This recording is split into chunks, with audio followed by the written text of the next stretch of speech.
Hey, good morning, good afternoon, and good evening, wherever you are around the world. All for coming in and joining me today. Hey, Hybrid Robotics, Chewy, Westry One. Hey, sis, how's it going? Hopefully you're sitting down, you're getting some coffee, some strong coffee, having some breakfast before you start streaming later. I have a feeling your stream may get extended a little bit more today as well. Thank you all for coming out and starting your day so early with me. I know it's a little bit early for some of you, but I appreciate you coming out and joining the morning to get started. Strong, yes, and it's Derby Day. That's right. So you may wind up cutting your stream short to watch the Derby, and then tacking on and having another long stream.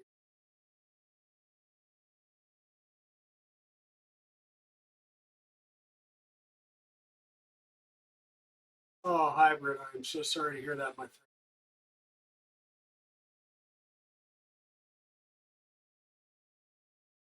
Sprite is a box of crackers. You're talking about the Sprite extruder, Chewy?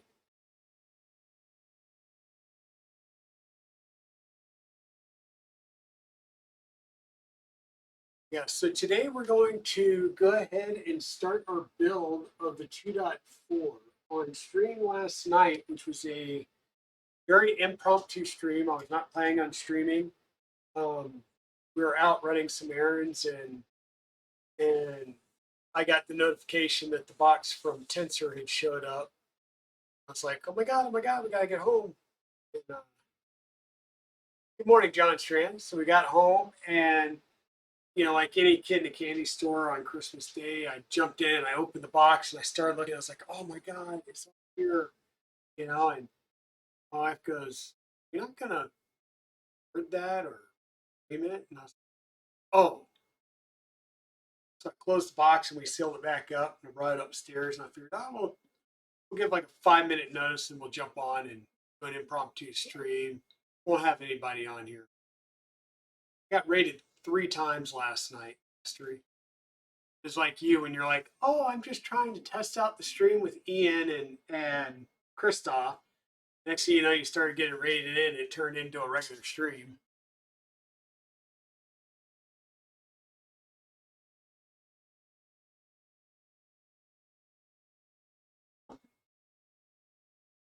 Yeah, that Sprite extruder, it looks interesting.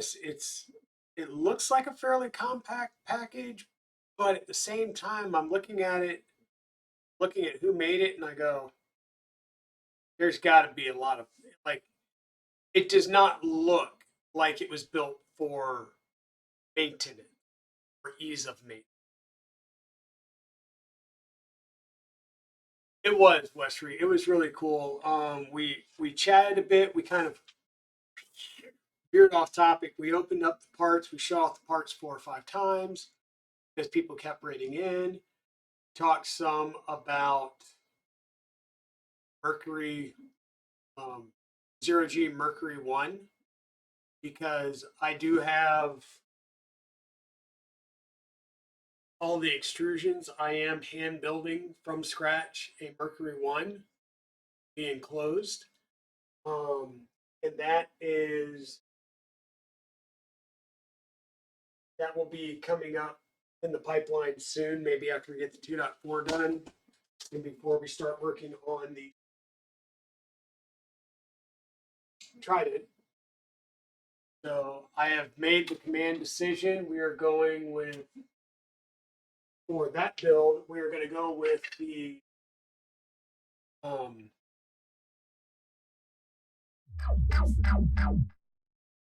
Galaxy Dark Gray ABS by Polymaker. And made the decision this morning that the accent color for that 7G build is going to be AVP Fluorescent Blue.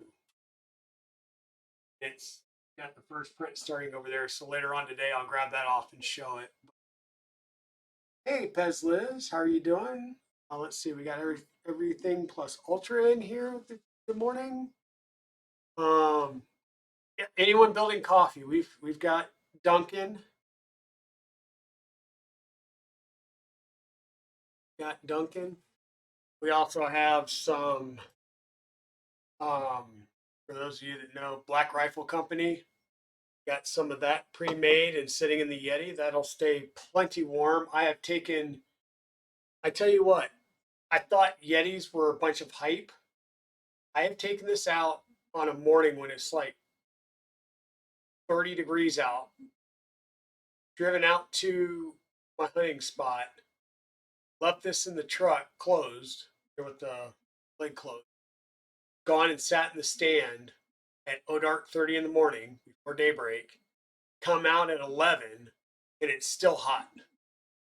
I'll walk out at 11, drink some coffee, take a nap, and then go back in for the afternoon. So yeah, that'll still be piping hot when I get to it. Yep. So yeah, so we talked about the zero G some, and they dropped the new manual. Manual looks very much like the Voron. It's in a format.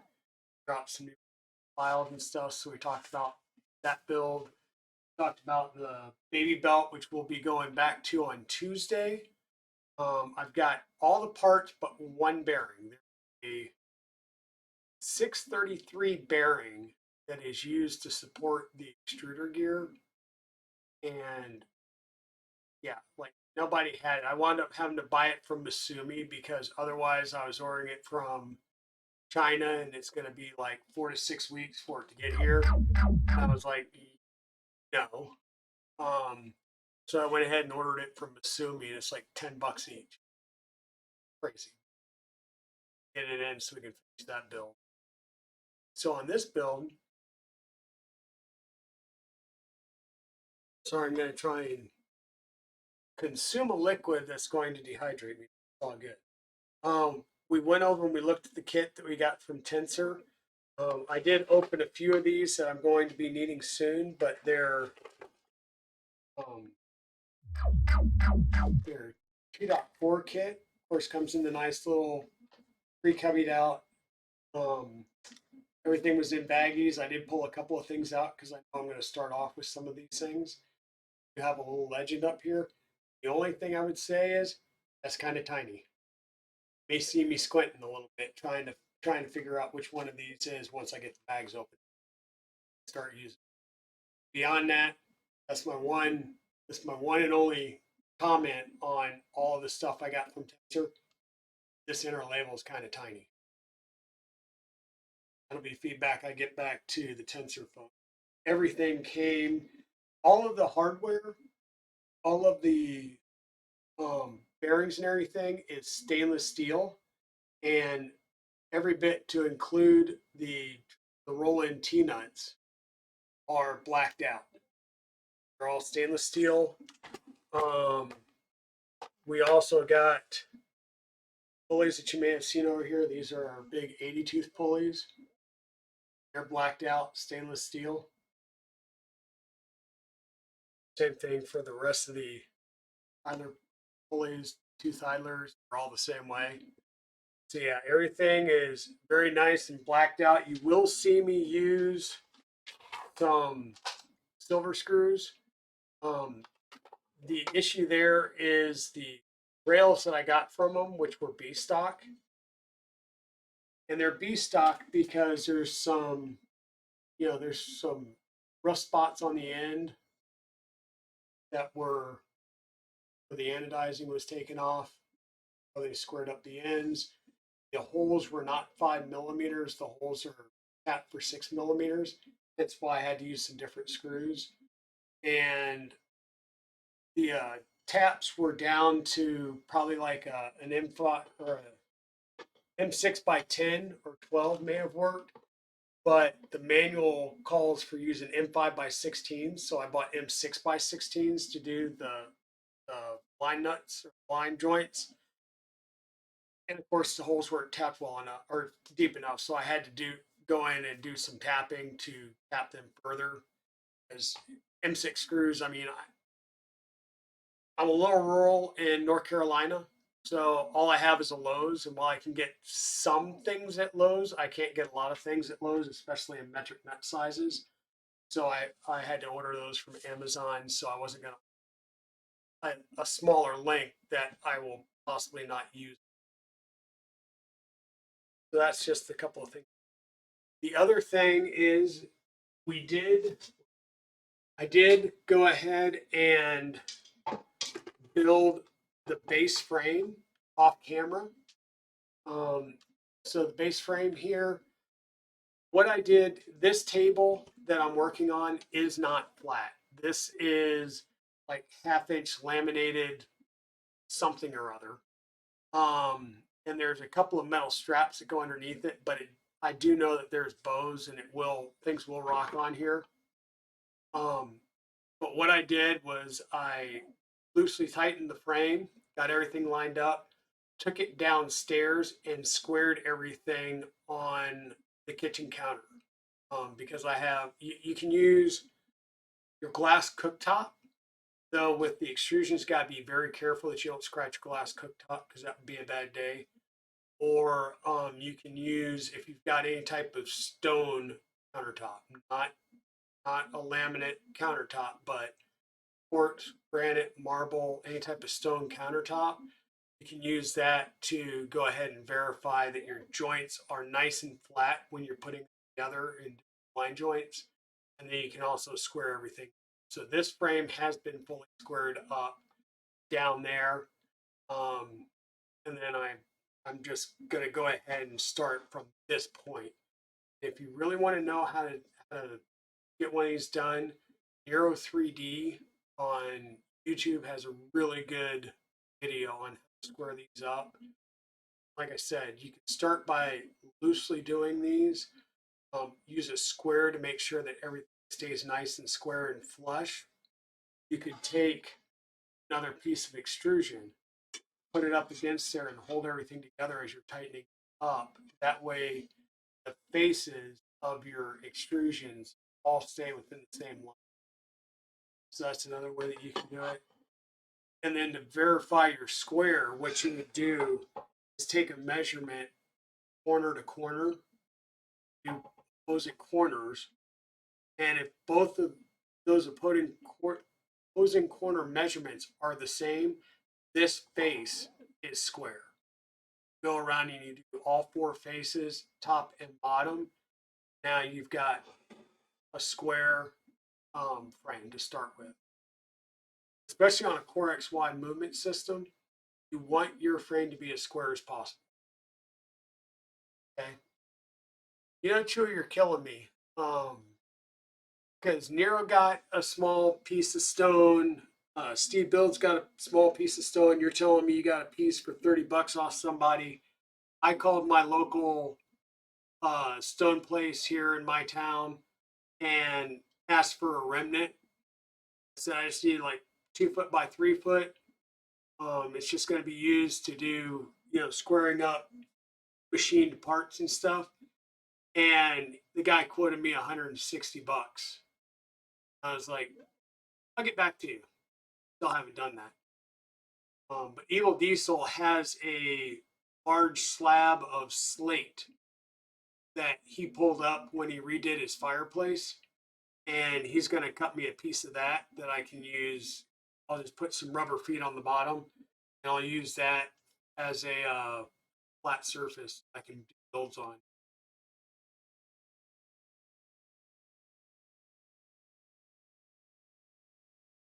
Yeah, yeah. Stone is not light at all. Yeah. I can have it if I load it. Yeah. We're watching 3 different soccer games. Okay, Daddy Wazzy, that's good. Thanks for the lurk and thanks for joining in and keeping me in picture or something. So with that, we do have the initial cube frame put together off stream. Did validate that it was square, so we're good. We've got a good base to start from. And the next thing that we're going to do is get our bed mounting rails. These will go right in between here. I'll mount in. So we'll go ahead and get these prepped. I'm going to move the frame back off the table for just a minute while we get these prepped. And then we'll have to put them on the frame and start doing some measuring. So hopefully we don't have any network issues. On stream last night, I kept bringing up, here, let me do it. So I would switch over to this scene where you would see the manual. So I'd talk about the step that I was going to do and then go ahead and do it, or you can see me do it over on this screen. The problem is when I do this, for some reason, everything seems to be working fine. And then all of a sudden I'll have a camera that'll freeze, or we had a straight drop last night.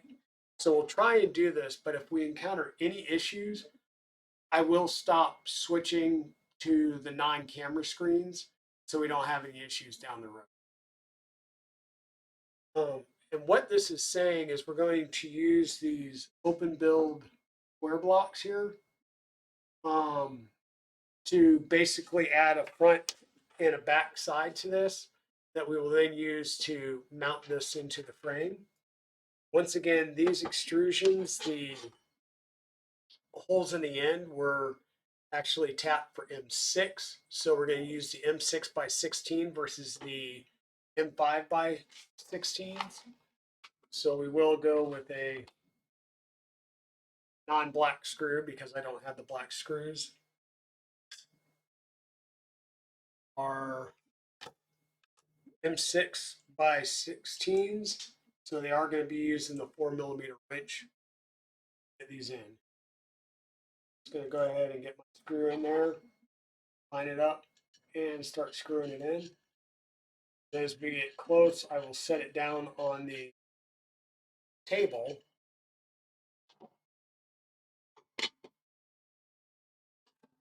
All I'm going to do here is use my fingers to keep it, press down on the table so they stay flat at the bottom. Then hold the sides. Whoops. I'm going to push down on the table to make sure that they stay flat at the bottom, flat as I can with my table. I'm also going to pinch it in on the sides to make sure it doesn't twist as I tighten this up. And you can go through and put Loctite on these if you want. These do not move at all. I don't believe they're going to come out.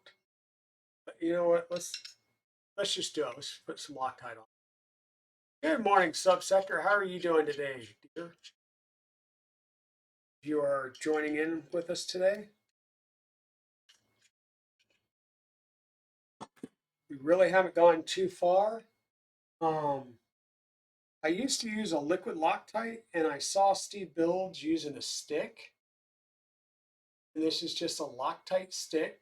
This is the blue Loctite, so this is kind of that light to medium hold. And all you do is just take threads and just drag a little of it right across the top. You don't need a whole lot of it because it will work its way through the threads in the hole that you're putting it in. So just get this started.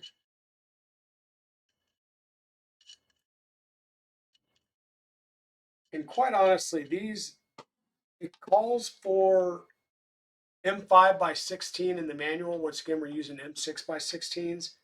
You probably could get away with a 10 or a 12 on this because the head's clamping it, but do you really need 16 millimeters of depth in here to do that clamping, or would 10 or suffice? Just food for thought when you go and do your build. I mean, if you're getting sourcing a kit, no big deal. You're going to get the right size and quantity of bolts, so it might not matter. But if self-sourcing and sourcing your own hardware, something to think about is, do I really need a 16 millimeter length on these when this is basically sitting stationary with the bed on top. Yeah, it's definitely over-engineered for stability. Once again, I'm going to push these down and pull that in and try and make sure that it doesn't twist and it stays flat. If you want, you can also put the other extrusion right up against it, and that will keep it from rotating around the axis of the bolt or the.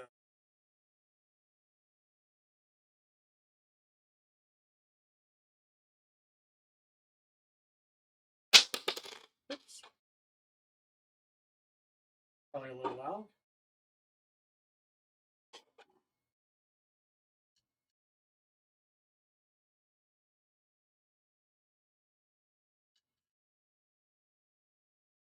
Just set that down there and I'll pull the other one next to it.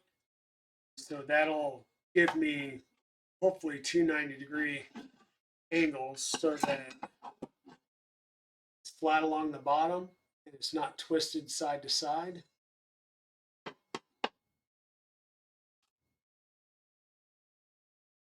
Yeah, there's some aspects of this that feels like it's over engineered.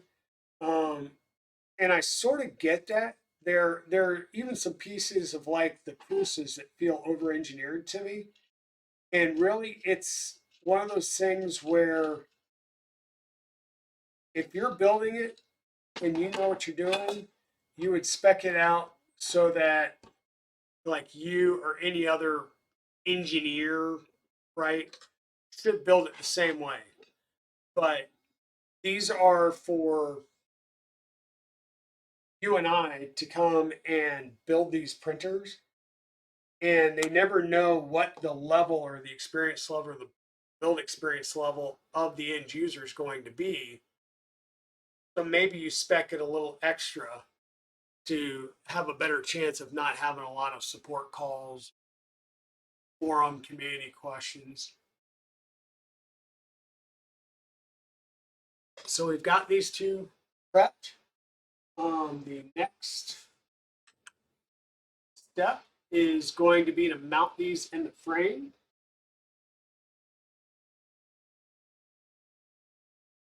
And these will be done with M5 by 10, and we need to add a washer or shim in between there.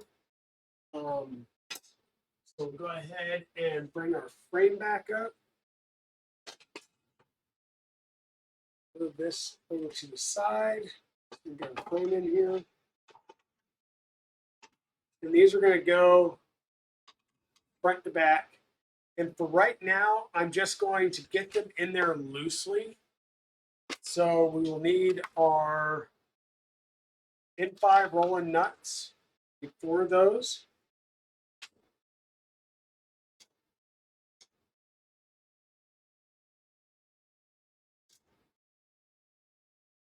And once again, as we mentioned on the channel when we started the build, the frames are B stock. There are some issues with the dimensions. Like I said, the holes on the ends were tapped M6, not M5, and the channels on the slots here are a little too deep. They're like, I think we said a half a millimeter to a millimeter too deep. So your spring-loaded rolling T-nuts don't, I'll say, tension into place as easy because they are a little bit deeper than they should be. But I will be able to work with those. We'll use gravity to our advantage. So once again, I'm going to use an M5 by 10 and a washer shim. So line that up. And like I said, I'm just going to get these started. Still leave them loose so I can move them, because we're going to have to measure these with a little bit of precision to make sure that we get these lined up in the right spot so that our bed then winds up in the right spot.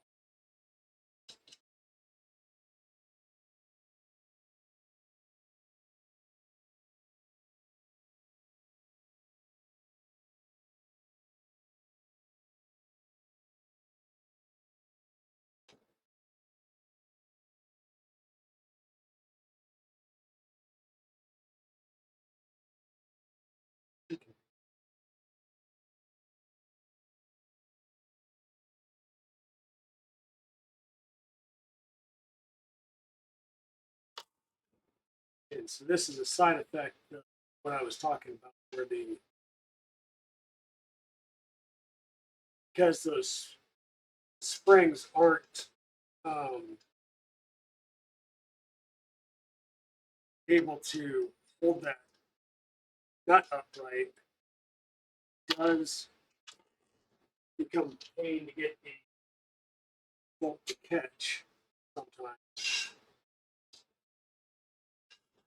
because it does drop forward. So I may do some finagling here to make it work.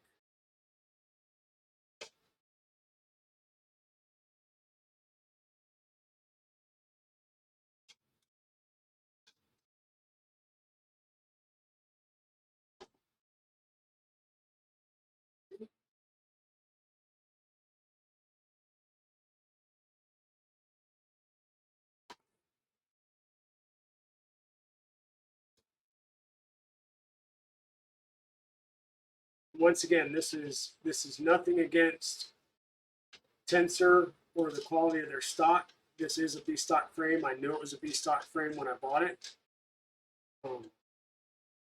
This is definitely nothing against them. This is a known issue that I knew I was going to have to deal with.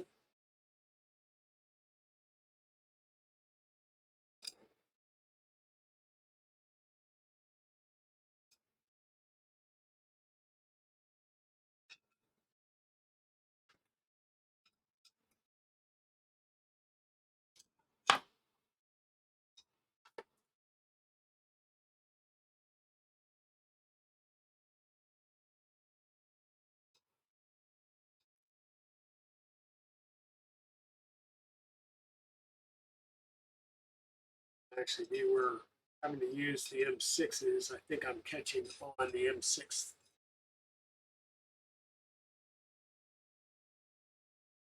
head there.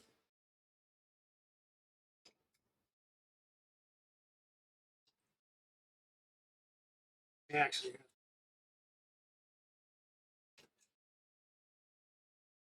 so the B stock extrusions, yes. If you do a if you go and do a bang Tensor 3D in chat, that's an exclamation point Tensor, Tensor 3D. That will bring up their website link. You can click on that and it will take you out to their website where you'll be able to get any of the stuff that you see here today, to include some B stock frames if they still have any on hand. I think what was happening there was the M6 bolt head was getting in the way.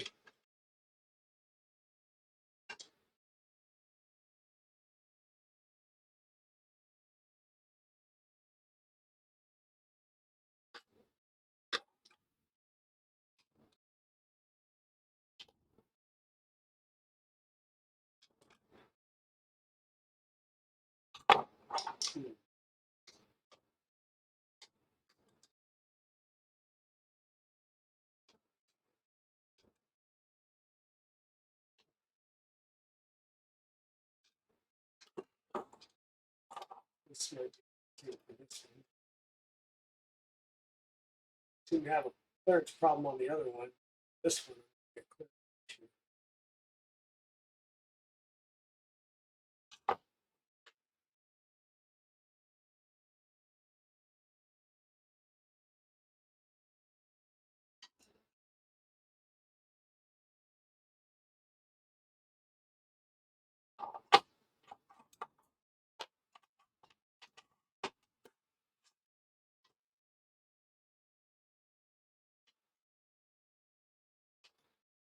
Yes, they do ship them. I picked up my frames while I was at Rocky Mountain Rep Rap Fest. So, of course, they didn't ship these frames to me because I already had them. I shipped them back with my luggage. But they do ship the frames and they do ship all the kit parts that I have here. Is a Voron Fastener kit and a linear rail motion system, the actual motion kit itself, which is the belts, the pulleys, and all that. Oh, there we go. Yay. So once again, all I'm going to do is I'm going to get these in here loosely, and then we'll go through and line everything up and get things in the proper dimensional space that they're supposed to be in, and then we'll tighten these down.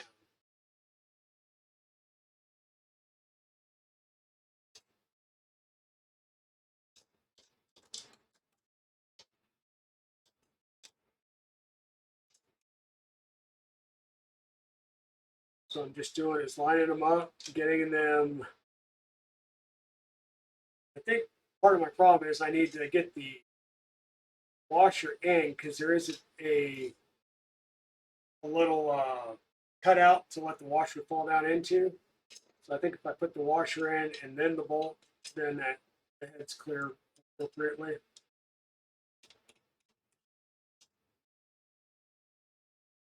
Just getting these to bite a little bit and then backing them off because on our manual, next step that it tells us to do is measure. And so it has some measurements in the diagram here, but you got to be careful because the measurements on the diagram, well, I guess it says half the printer width. So that's good. Then it's 65 millimeters from that. Now, this half the printer's width goes from the outside edge of the extrusions, not the inside edge. That's something to remember when you do your measurement. What I'm going to do is I'm just going to take a piece of tape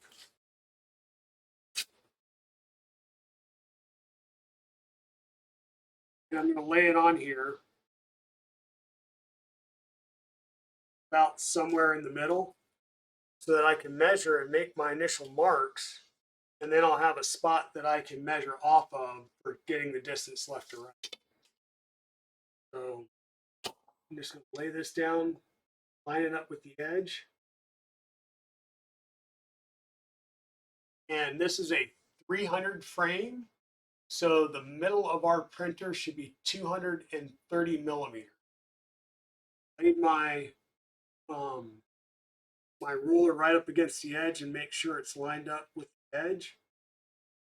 Hold it in place and find my 230 millimeters. Make a mark on my tape. Okay. Now I know that the inside edge of my rails will be 65 millimeters from that point. So I will be able to come in here, put my ruler right on that mark, and then move the end where it would line up.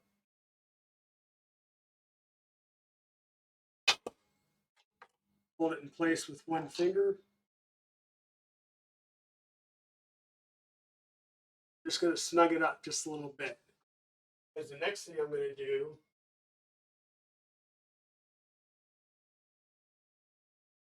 grab my square. I'm going to use my square to validate that it's in the correct position front or across the way. Get that lined up.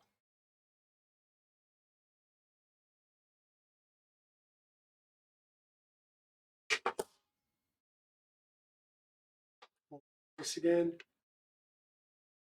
Just give it a little bit more of a turn to lock that in place. I will validate the square on the other end as well as the measurements. So I'm just trying to go slowly. And once again, make sure that everything gets squared appropriately. Oh, that was actually pretty much lined up right there. And as you're squaring things up, you just want to always go back, measure, and make sure, because if you keep this printer nice and square, everything lines up, and core XY gantry and movement system will work a lot better when everything's lined up. You'll have a lot less racking or chance of racking in your gantry and everything. I'm going to turn this around and do the same thing. I'm going to line my ruler up along the edge there. Find the edge. I'm going to take my pencil, pen, and I'm going to mark 230 millimeter spot. And then I'm going to go ahead and measure these. I'm looking for 65 millimeters.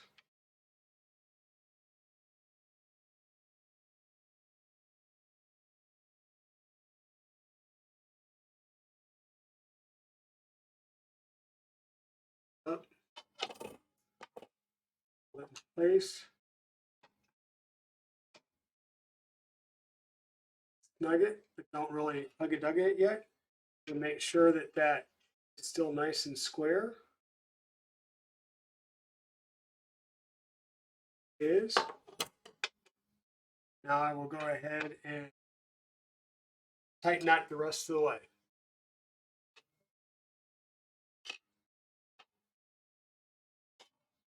Same thing on the other side.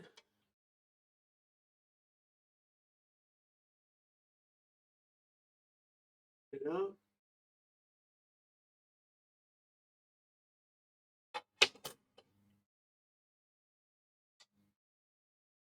Snug it up.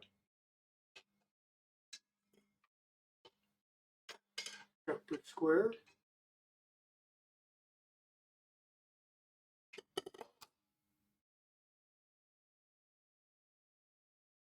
Tighten down. And then your next validation is inside edge should be 130. And there.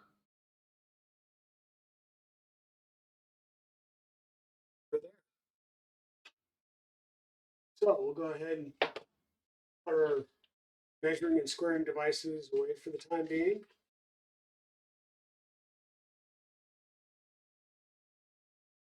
Machinist squares are good. If you have 1, 2, 3 blocks, those are good. There's various ways that you can measure and check for square. Just be sure that you use something to validate that you are square.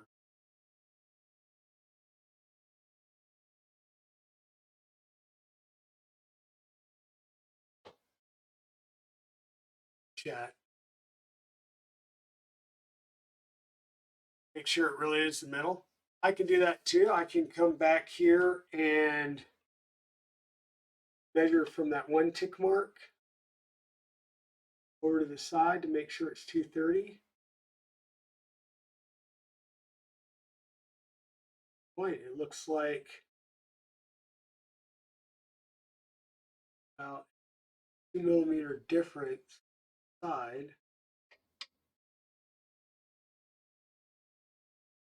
Or either that or Luke's eyeballs were off by a millimeter.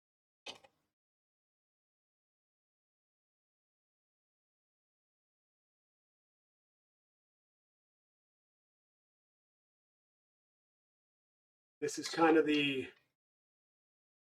measure twice, cut once mentality here. So thank you, John, for making me revalidate that.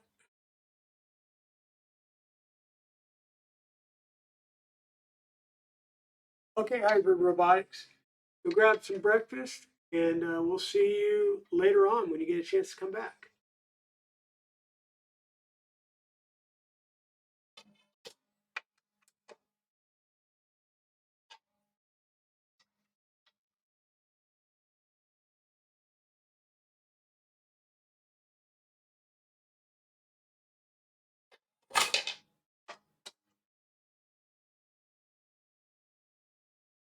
Again, validate your measurements.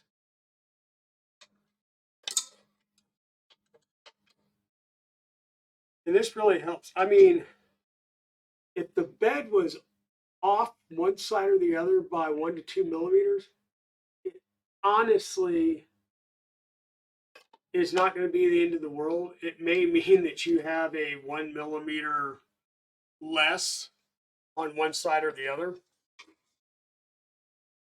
as far as bed movement, because that bed is just shifting side to side. Your gantry is still going to be centered within the frame.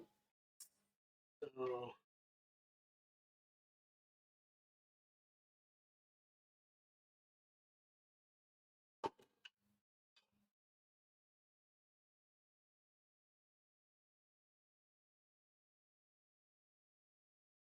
really, my Mark 1 eyeballs were off.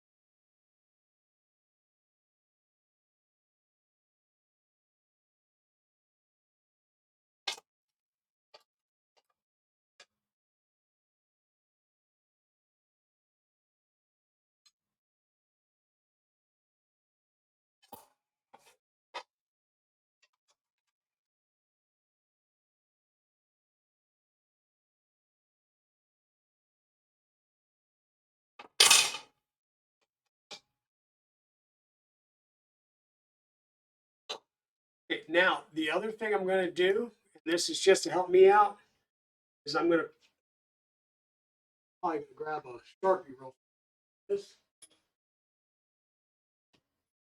doesn't matter at this point, it's arbitrary, but I'm going to mark this as front, F, and this is rear.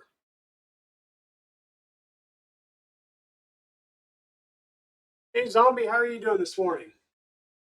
And that'll come in handy because throughout the rest of the build, we'll be referencing, hey, this is the front bottom corner or the front top corner.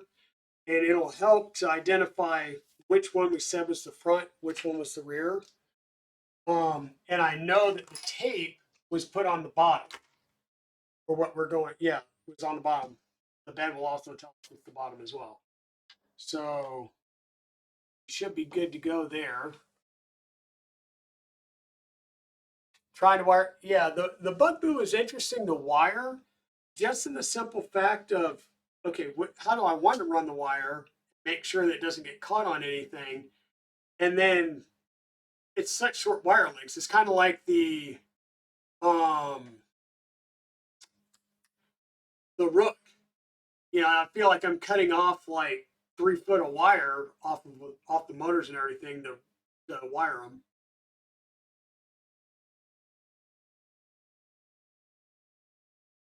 Okay, so we have our basic frame. We've got the bed mount rails added in. Whoops. And now what it says is we're going to work on the Z drive. So that will be installing the linear rails and building and installing the Z drive motor mounts and the idlers up at the top. It's just the overview of what we're going to do. And it says we're going to start by working on our linear rails and getting our linear rails prepped and ready for mounting. So I'm going to set the frame back down on the ground for a moment. Reach over here and grab my linear rails and other stuff that will go with them. This one here is the MGN 12 rail, the 12H rail that will be used for the X-axis. I did go ahead and get some lubrication into this one off stream, just because I was trying to see if the grease fittings worked on them or if they were blocked. They appeared to be non-functioning grease fittings. So something to be aware of. And then what we'll do is we'll just pull these out and we will work on getting these greased up.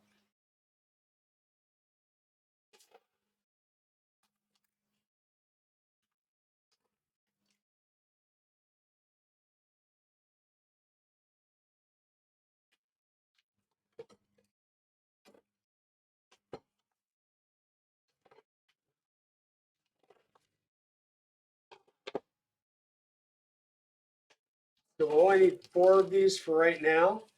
The other 2 will be used on the gantry for the y-axis. So we'll get 4 of those out right now and we'll put the other 2 away. All the other 3 will be used for the gantry. And these tensor rails, they're a little noisy because there's a very, very light oil in them. So they're a little noisy as they're running. But they are still buttery smooth. And they just need to have a little bit of grease added to them. Now, I do these a little bit differently. You can line them up right here between the 2 holes and then squirt a bunch of grease down the middle. That works if you've got a tip that fits down in there. I guess I take this tip off.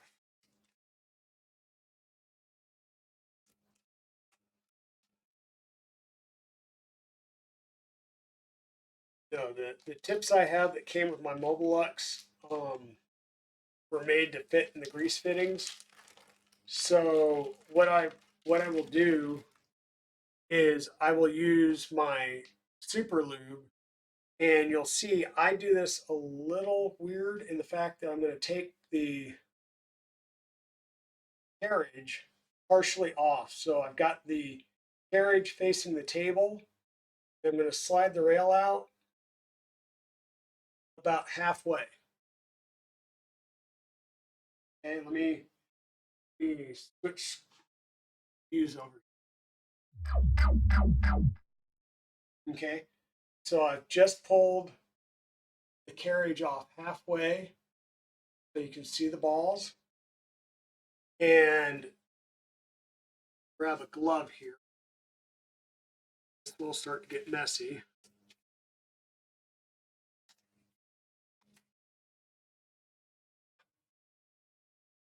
And all I'm going to do is take a little bit of my super lube and I'm just going to work it in by hand into those balls.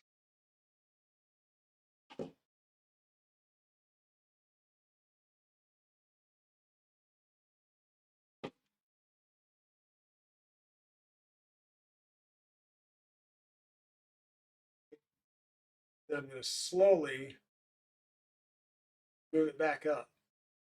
What that did was that just forced that super lube that I put in there go into the balls, into the channels. I'm just going to keep doing the same thing and keep working on packing this.